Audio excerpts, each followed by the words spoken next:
When it comes to the rise of the term one-stop shop, no brand has mastered the art better than Costco. Where else can you buy a 50-pound bag of rice, gourmet cheese, prescription lenses, a massage chair, a flat-screen TV, and a year's supply of toilet paper in one trip? And if you want to talk customer loyalty, year after year, millions of customers gladly pay the membership fee. So how did this retail giant, which began in a humble airplane hangar, grow into a multi-billion-dollar global pillar of modern consumer habits? And what is the future of this bulk buy behemoth in the age of e-commerce? Stick with us as we explore the rise of Costco.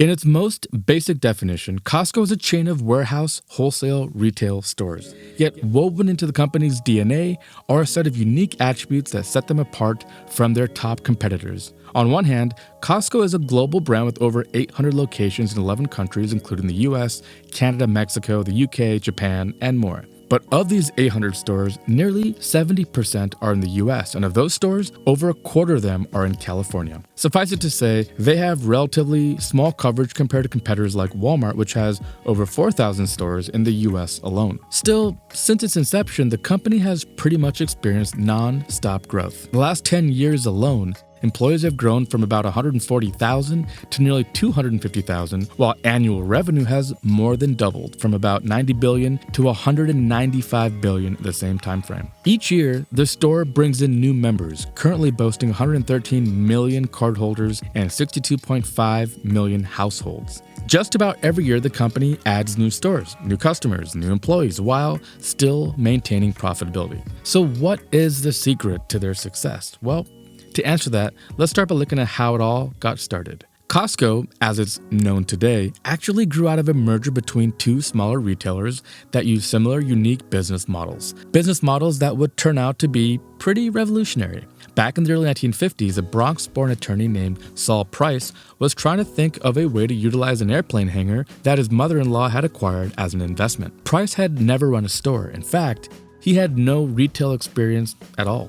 But his time as a lawyer, in particular helping clients with cases related to bankruptcy, real estate, and partnerships, served as a sort of retail school of hard knocks. While Price was looking for a potential business model for the hangar, he discovered Fedco, a warehouse-style store in Los Angeles, created to serve U.S. postal workers and their families. Their co-op-inspired business model would lay the framework for what would eventually become Costco. After an unsuccessful attempt to partner with Fedco, Price decided to strike out on his own, forming FedMart. The company became incredibly successful in just a short amount of time, inspiring other low-price retailers to adopt similar models, including a young Sam Walton of Walmart.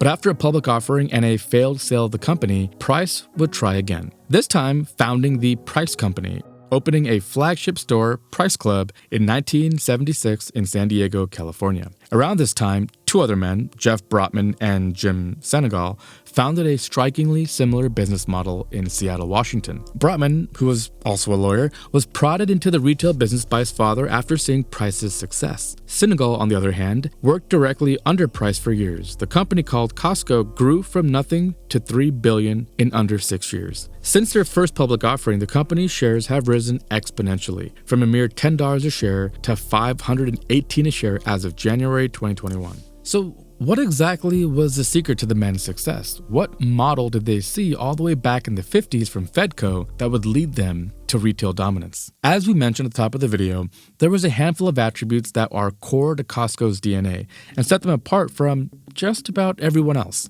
If you've never set foot inside a Costco, it might be difficult to imagine exactly what the experience is like. And if you have, you know there's nothing quite like it. The layout is unlike any other retail store. Instead of small aisles with hundreds of singular and small batch items, Costco aisles tower high over the customers' heads. The space is literally a warehouse. Items are packaged in enormous quantities. Pallets of sodas, towers of toilet paper, 54-ounce boxes of cereal. Large quantities, then, are an essential part of Costco's recipe. Think about the basic premise of a retailer. They buy items in bulk at wholesale prices and then sell them to customers at a markup. The markup is their profit. But Costco is different. They buy and sell bulk items at near wholesale prices. Buying large quantities allows the store to grab lower prices from sellers, which in turn allows lower prices to trickle down to the customer. There's actually actually a pretty detailed science to this. Not only do they sell items in bulk, but they keep the number of items they sell to a minimum.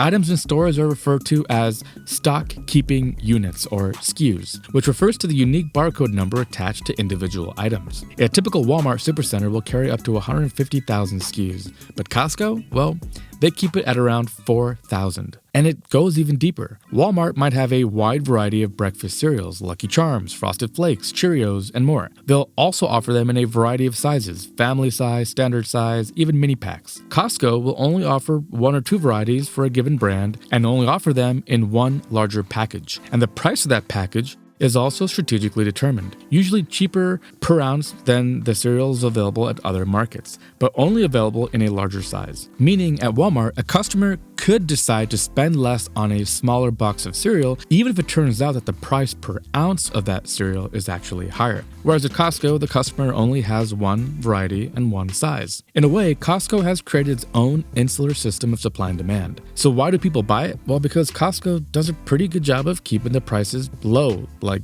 really low. One item Costco is famous for is their rotisserie chicken, which goes for about $4.99, which Costco actually sells at a loss. Yep, you heard that right. And it's not just their chicken. Many of Costco's items are sold at prices so low that it would drive other competitors out of business. If you've ever seen their food court, the prices feel like they came right out of the 1950s. I mean, $1.50 for a hot dog and a soda? In fact, as of 2020, Costco is only reporting a gross profit margin of about 11%, meaning for every dollar spent at Costco, the store only keeps 11. Other major retailers like Target and Walmart fall somewhere between the range of 20 to even 40% profit margins. Oh, and by the way, that 11% margin, that's after decades of growth and investment. So if they're selling at a loss, how exactly are they regularly increasing their profits? This is where we get to the true heart of the Costco success story. They're not actually all that interested in making money off the things they sell. Why? Because before you can even buy their absurdly low-priced chicken, you have to pay to even shop at the store. Yeah, that's right.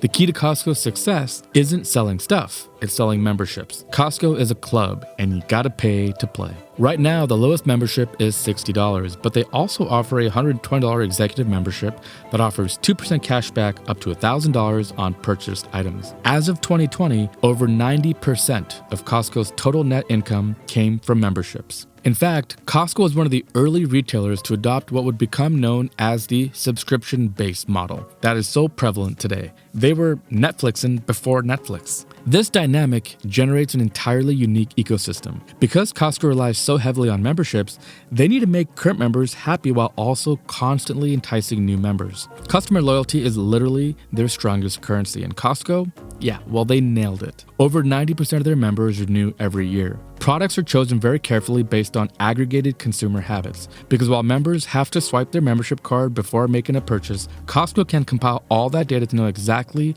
what gets their members excited. In fact, the company was among the first to leverage user data this way. Costco will regularly offer exclusive items or limited items to give their in-store experience a stronger pull. They offer all kinds of services as well, including cheaper gas, discounted vacation packages, auto service, even tires. And they offer it all at the same bare bones price. They channel all of their resources into creating the ultimate customer experience. Part of that experience is the attitude of the employees. Costco is known for the way it values its team. The average employee earns $20 an hour, even during a time when people were getting paid closer to $10. And many receive full benefits, retirement, vacation, and more. And just like that rotisserie chicken, it's a sacrifice the company is happy to make.